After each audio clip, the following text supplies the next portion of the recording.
दोस्तों आज हम एक्सप्लेन करने वाले हैं हाल ही में आई मूवी सत्याप्रेम की कथा। ये मूवी एक कॉमेडी ड्रामा मूवी है जिसमें एक के बाद एक ट्विस्ट आते ही जाते हैं और इस मूवी में हमें लीड रोल में कार्तिक आर्यन और कियारा आडवाणी नजर आए हैं। इस मूवी की कहानी बहुत ही अमेजिंग है, इसलिए बिना समय गवाए वीडियो शुरू करते हैं। दोस्तों मूवी की शुरुआत में कार्तिक आर्यन को दिखाते हैं जिनका नाम इस मूवी में सत्याप्रेम है। सत्याप्रेम को सब लोग प्यार से सत्तू बुलाते हैं।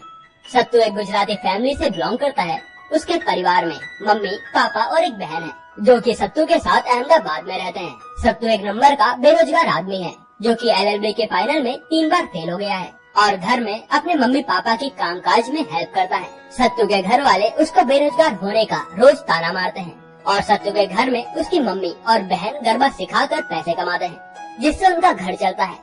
और सत्तू के पापा का बिजनेस फेल होने की वजह से वह घर के काम काज करते हैं। सत्तू की बस एक ही कामना है कि उसकी शादी किसी सुंदर कन्या से हो जाए जिसके वह दिन रात सपने भी देखता है। और सत्तू का कोई दोस्त नहीं है क्योंकि उसके सभी दोस्तों की शादी हो गई है और इस समय सत्तू का एकमात्र बेस्ट फ्रेंड है उसके पापा, जिनसे वह अपनी सारी बातें शेयर करता है। और सत्तू को अभी तक बस एक ही लड़की पसंद आई थी जिसका नाम है कथा। उसके बाद कहानी 1 साल पीछे जाती है जिसमें हमें पता चलता है कि सत्तू ने कथा को पहली नजर में पसंद कर लिया था और उसे उससे प्यार हो गया था। और जब सत्तू कथा से बात करने जाता है तो कथा सत्तू को जरा भी भाव नहीं देती और सत्तू भी आगे बात बढ़ाने की कोशिश करता है, लेकिन कथा उसे बताती है कि उसका बॉयफ्रेंड है जिसका नाम है तपन और कथा उससे प्यार करती है। तब सत्तू कहता है कि मैं तपन के जैसे टाइम पास नहीं कर रहा हूँ, मैं तुम्हारे साथ जिंदगी भर निभाने का वादा करता हूँ और हम दोनों का नाम एक साथ में कितना अच्छा लगता है। #सत्याप्रेम की कथा। और इतने में ही कथा का बॉयफ्रेंड तपन एक लग्जरियस गाड़ी में आता है और कथा और तपन गाड़ी में बैठकर चले जाते हैं। और अब कहानी प्रेजेंट में पहुंचती है जहां सत्तू को घर में कोई भी भाव नहीं देता है और न ही उसके लिए कोई लड़की ढूंढने में एफर्ट लगा रहा होता है। सत्तू ने अपने पापा को कथा के बारे में भी बताया है कि वह उसे कितना पसंद करता है। और सत्तू के पापा एक नंबर के खबरी लाल हैं और उन्हें मोहल्ले और आस पड़ोस की सारी खबरें पता रहती हैं और सब लोग उन्हें खबरीलाल काका भी कहते हैं। सत्तू के पापा सत्तू को बताते हैं कि कथा और उसके बॉयफ्रेंड तपन का ब्रेकअप हो गया है। अब सत्तू का अच्छा चांस है कि वह कथा को इम्प्रेस कर सके। ये सब सुनकर सत्तू खुश हो जाता है और कथा से मिलने जलसा पार्टी में जाता है जहाँ पर कथा हर साल डांस करती है और सत्तू ने उसे पहली बार वहीं देखा था। सत्तू जैसे ही पार्टी में पहुँचता है वह कथा को हर जगह ढूंढता है पर उसे कथा कहीं नजर नहीं आती। तब कथा के पापा सत्तू को बताते हैं कि कथा की तबीयत खराब है और वह घर पर आराम कर रही है।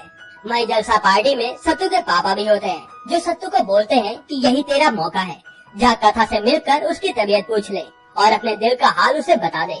जैसे ही सत्तू कथा के घर पहुँचता है कथा रो रही होती है और कथा ने अपना हाथ काट लिया होता है। ये देखकर सत्तू फटाफट कथा को हॉस्पिटल ले जाता है और कथा का इलाज करवाता है और बाहर बैठकर सोचता है कि कथा ने सुसाइड करने की कोशिश क्यों की। इतने में कथा के पापा वहाँ आते हैं जो सत्तू को थैंक यू बोलते हैं क्योंकि सत्तू ने कथा की जान बचाई है। और उसी समय डॉक्टर भी उनके पास आते हैं जो उन्हें कहते हैं कि एक सुसाइड केस है और हमें पुलिस को बुलाना पड़ेगा। तब सत्तू 2-3 लाइन जो कि उसने LLB में रट्टा मारी थी उसे बोलकर कथा के पापा को इम्प्रेस कर देता है। उसके बाद सत्तू घर चला जाता है और सत्तू को कथा का मैसेज आता है थैंक यू।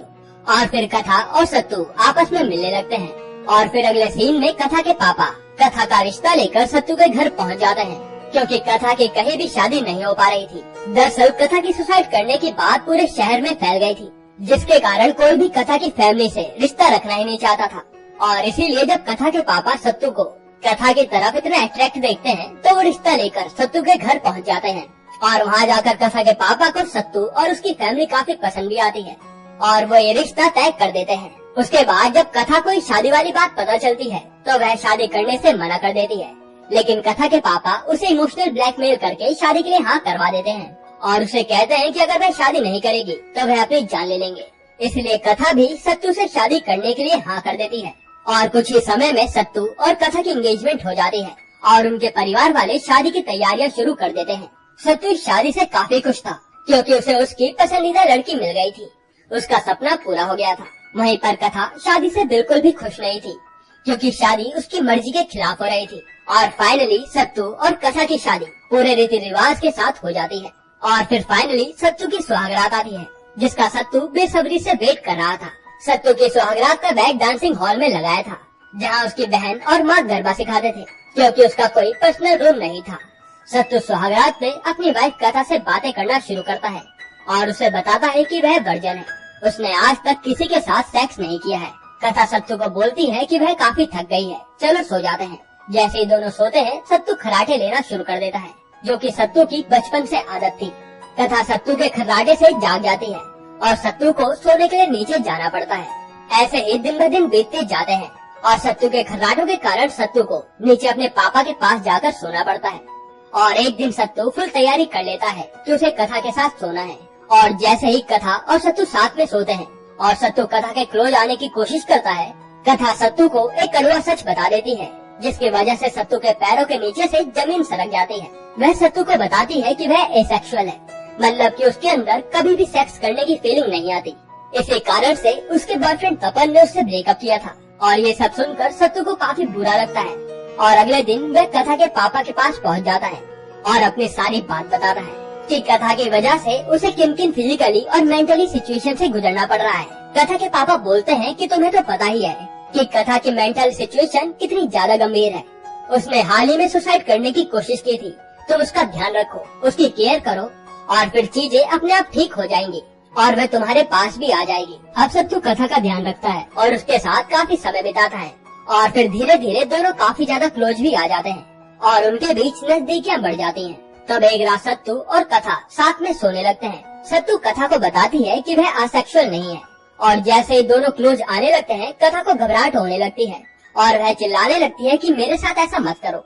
ये सब देखकर सत्तू को समझ आ गया था कि कथा के साथ कुछ तो ठीक नहीं है और सत्तू को लगता है कि इसके साथ पास्ट में जरूर कुछ न कुछ गलत हुआ है, जो कि ये मुझे बता नहीं रही है। अगले दिन सत्तू कथा के पापा के पास पहुंच जाता है और तब उनसे पूछता है कि कथा ने सुसाइड क्यों की थी। तब सत्तू के पापा बात घुमाते हुए बोलते हैं कि अगर कथा नहीं मान रही है तो 2-3 लाफे लगाओ और वह मान जाएगी।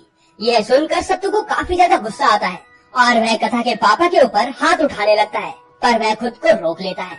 फिर कथा के पापा सत्तू को सच्चाई बता देते हैं कि कथा अपने बॉयफ्रेंड से प्रेग्नेंट हो गई थी और तपन ने उस बच्चे को अपनाने से मना कर दिया, जिसकी वजह से उसने सुसाइड करने की कोशिश की, क्योंकि सत्तू के छूने से ही कथा को घबराहट हो गई थी। सत्तू ये बातें सुनकर काफी ज्यादा गुस्से में आ जाता है और वह भागते भागते तपन के ऑफिस में पहुंच जाता है और फिर वो तपन को पकड़कर उसे खूब मारता है।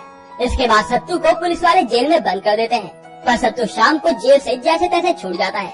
और फिर जब सत्तू जैसे ही घर पहुंचता है, तब कथा सत्तू को सच बताती है कि उसका रेप हुआ था और कथा ने अपने बॉयफ्रेंड तपन को साफ साफ नो कहा था, पर तपन नहीं माना और उसने उसका रेप कर दिया, जिसकी वजह से वह प्रेग्नेंट हो गई थी और उसने अपना एबॉर्शन कराया। और ये बात किसी तरह से उसके पापा को पता चल गई। इसी कारण से उसने सुसाइड करने की कोशिश की थी, पर सत्तू ने उसे बचा लिया और उसी के बाद से कथा किसी को भी अपने पास आने नहीं देती है। सत्तू कथा का सच जानने के बाद भी कथा को अपना लेता है और ये दोनों एक लंबे वेकेशन पर चले जाते हैं, जहाँ ये दोनों एक दूसरे के साथ काफी अच्छा टाइम स्पेंड भी करते हैं और एक दूसरे के और क्लोज आ जाते हैं। पर कथा सत्तू को बोलती है कि वह कभी भी उसके साथ इंटीमेट नहीं हो पाएगी, पर सत्तू बोलता है कि मैं तुम्हारे साथ ही खुश हूँ। वेकेशन से लौटने के बाद सत्तू के ससुर जी अपने घर पर सत्यनारायण की कथा रखवाते हैं, जहाँ पर सत्तू रेप केस की फाइल के कागज लाकर कथा को सौंप देता है और उससे कंप्लेन करके साइन करने के लिए कहता है। लेकिन सत्तू के पापा और सत्तू के बीच आर्गुमेंट हो जाता है कि अगर एक रिपोर्ट फाइल हो गई तो समाज में उसके परिवार की काफी बदनामी होगी और उसका परिवार किसी को मुंह दिखाने लायक नहीं रहेगा। तब सत्तू बोलता है कि लड़कियों के रेप होते हैं तो 90% लड़कियां समाज में इज्जत बचाने के लिए रिपोर्ट ही नहीं करती और अंदर ही अंदर घुटती रहती हैं, जिससे उनकी पूरी जिंदगी खराब हो जाती है। और अगर आज इस केस में कथा ने साइन नहीं किया तो वह पूरी लाइफ गिल्टी में ही रहेगी कि उसने कुछ नहीं किया। ये सब सुनने के बाद सत्तू के पापा और उसके परिवार वाले केस फाइल करने के लिए मान जाते हैं और कथा कंप्लेंट पर साइन कर देती है और सत्तू को कहती है कि मेरे अंदर सुसाइड करने की हिम्मत तो थी, मगर कंप्लेंट करने की नहीं। इसके बाद तपन के ऊपर रेप केस फाइल हो जाता है और पुलिस वाले उसे पकड़ कर ले जाते हैं और तपन को बहुत कड़ी सजा हो जाती है और मूवी यहीं पर खत्म होती है। तो दोस्तों, ये मूवी लोगों को काफी पसंद आ रही है। आपको ये मूवी कैसी लगी हमें कमेंट में जरूर बताना।